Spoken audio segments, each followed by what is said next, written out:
to digitization, whether it's batteries, cloud storage, big data, home energy management.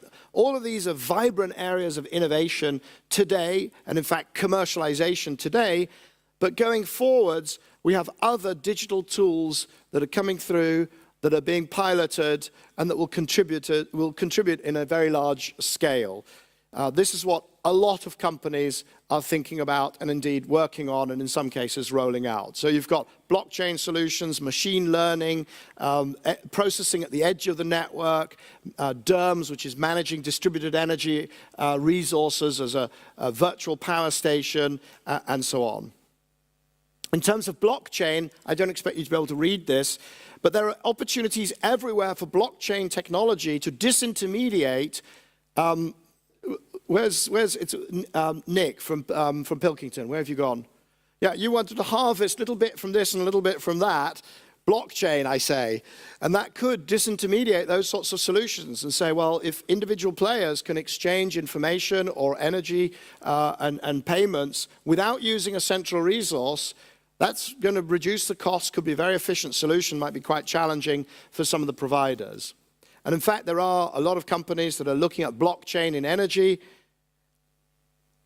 And in fact, they're also looking at the wholesale level, not just retail. Retail probably won't work, very small transaction sizes, but wholesale looks much more promising. This stuff is happening very rapidly. Let's talk about transportation. I said I'd do two industries. So before I start talking about electric cars, it's worth just coming back down to earth. Here you see a representation of the current fleet of cars and light trucks in use at the end of last year. 1.3 billion of them. And drawn to scale, that is the electric vehicle market. Not market, fleet. I wanted to put Elon Musk in there, standing next to his Tesla, but you know, he'd have been 1 pixel tall. So that's the reality today. Nevertheless, we're very bullish about electric vehicles. Here's our forecast for sales: more than 50% of all new cars and light trucks in 2040 to be electric. That's globally. Obviously, some markets will be well above that. That includes developing world. And if you look at the fleet, 33% by 2040, 1/3 of the fleet. So how can that be? You've got this disconnect between there are no electric cars today, but we're expecting huge amounts by 2040. That's only 23 years away. Well, one of the reasons is that there's just going to be a lot of really, really nice electric cars on the market. 2008, if you wanted to buy an electric vehicle, you had a choice of two. One was a golf buggy, the other was this. That's the Tesla Roadster.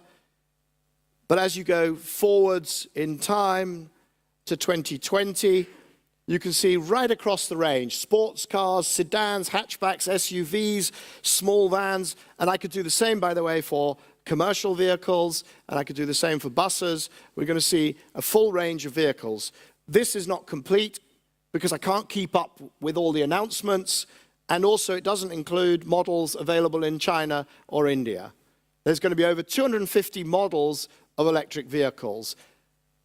Hands up, who's driven an electric car? Okay, you've driven an electric. Just have you been behind the wheel of an electric car? Right. If you haven't, please do so. Try it. They're smooth, they're relaxing, they're great to drive, they accelerate like stink. They're just better cars. Trust me, I don't work for Tesla. But this is what, these, by 2020, you'll look at internal combustion vehicles and you'll think how incredibly old-fashioned they are. They'll also be cheap, or at least cheaper than, well, by 2030, they'll be cheaper than internal combustion vehicles. By 2020, they'll already be a lot cheaper than today. And the reason is our old friend, the experience curve. There you see batteries. Batteries for electric vehicles have come down 75% in cost over the last 5 years. Their energy density has doubled. By 2030, the costs will have come down by another 75%. Energy density will have gone up, maybe not quite doubled again. And the reason is not breakthroughs. This is not because some researcher is going to have a eureka moment. That might happen as well. This is just the experience curve. Manufacturing gets bigger, it gets better, finance gets cheaper, and the costs come down.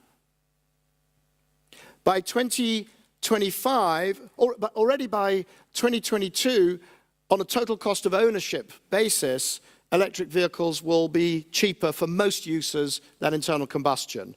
By 2025 to 2030, depending on the country and how big the car is, the sticker price, you'll go into a showroom, two exactly equivalent models, and the electric one will be cheaper than internal combustion engine. Why? There's very few moving parts. There's just four motors, suspension, steering, and windscreen wipers. Right? Maintenance costs are lower too. This is the other reason, air quality.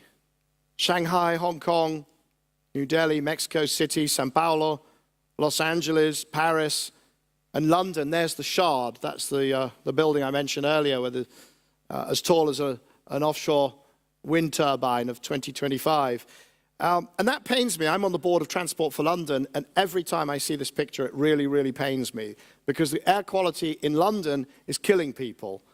And electric vehicles will be a large part of the solution to that. It is I can't see any way of using diesel in cities and having acceptable air quality.